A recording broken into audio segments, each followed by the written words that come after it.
கொழும்பு நோக்கி பயணித்த பேருந்தில் ஏற்பட்ட பதட்டம், ஆயுததாரிகள் துப்பாக்கிச் சூடு. மைத்திரி மீது முன்வைக்கப்பட்டுள்ள குற்றச்சாட்டு. யாழில் 16 லட்சம் ரூபாய்க்கு விற்பனையான சேலை. போலீஸ் துப்பாக்கி சூட்டில் 2 பலி.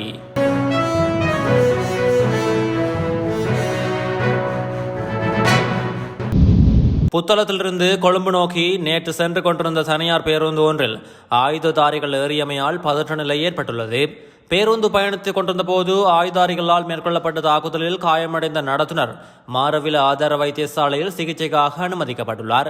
மாரவில கொடவெல சந்தி பகுதியில் ஆயுதங்களுடன் பேருந்தில் ஏறிய சிலர் இந்த தாக்குதலை மேற்கொண்டுள்ளனர். தாக்குதலில் காயமடைந்த நடத்துனர் நசுர்தீன் முகமது நசுர்தீன் என்பவர் ஆவார். அவர் அனுராதபுரம் பரங்கஸ்கதேவ பிரதேசத்தை வசிப்பிடமாக கொண்ட 24 வயதுடையவர் என தெரிய வந்துள்ளது. சம்பவம் தொடர்பான மேலதிக விசாரணைகளை மாரவில போலீசார் மேற்கொண்டு வருகின்றனர். பிரபல வர்த்தகர் ஒருவரிடம் முன்னாள் ஜனாதிபதி மைத்ரிபால சிறிசேன லஞ்சம் கோரியதாக குற்றம் சுமத்தப்பட்டுள்ளது. ஜனாதிபதி வேட்பாளர் பதவியை வழங்குவதற்காக இவ்வாறு லஞ்சம் கோரியதாக தெரிவிக்கப்படுகிறது.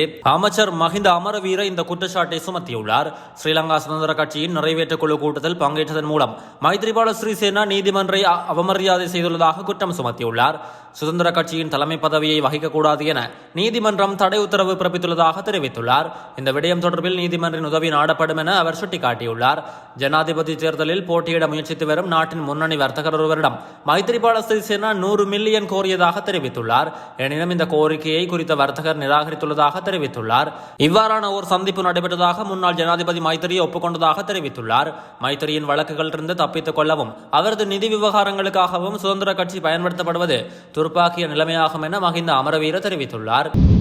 வரலாற்று சிறப்புமிக்க புங்குடுதீவு கண்ணகி அம்மன் தேர் திருவிழாவில் அம்மனுக்கு சாத்தப்பட்ட சேலை 16 லட்சம் ரூபாவுக்கு ஏலமிடப்பட்டுள்ளது. வரலாற்று சிறப்புமிக்க புங்குடுதீவு கண்ணகி அம்மன் தேவஸ்தானத்தின் முத்தேர் ரதோற்சவம் பக்திபூர்வமாக இடம்பெற்றிருந்தது. இதில் கண்ணகி அம்மன், விநாயகர், முருகன், வள்ளி, தெய்வானை ஆகிய தெய்வங்களுக்கு விசேட அபிஷேகத்தினை தொடர்ந்து வசந்த மண்டபத்திலிருந்து எழுந்தருளிய அம்பாள் உள்ளிட்ட பரிவார தெய்வங்கள் பீடத்தில் வீட்டிலிருந்து முத்தேறி பக்தர்களுக்கு அருள் பாலித்தனர். இதில் பல பாகங்களில் இருந்து வருகை தந்த பக்தர்களும் கலந்து கொண்டனர். அந்த வகையில் கண்ணகி அம்மன் தேர் திருவிழாவில் அம்மனுக்கு சாத்தப்பட்ட சேலை ஒன்று ஏலத்தில் விடப்பட்டுள்ளது. அதில் சேலை ஒன்றுக்கு 16 லட்சம் ரூபாவை கொடுத்து பக்தர் ஒருவர் சேலையினை வாங்கியுள்ளார் என்பது குறிப்பிடத்தக்கது. மொரகஹேன பிரதேசத்தில் போலீசாரின் ஆணையை மீறி பயணித்த முச்சக்கர வண்டி மீது போலீசார் மேற்கொண்ட துப்பாக்கி பிரயோகத்தில் 2 உயிரிழந்துள்ளதாக போலீசார் தெரிவித்துள்ளனர். மொரகஹேன டயர் தொழிற்சாலைக்கு அருகில் இந்த துப்பாக்கி சூடு நடத்தப்பட்டுள்ளது. துப்பாக்கி சூடு சம்பவத்தின் போது முச்சக்கர வண்டிக்குள் இருந்த மற்றொரு நபர் அங்கிருந்து தப்பி சென்றுள்ளதாக போலீசார் மேலும் தெரிவிக்கின்றனர்.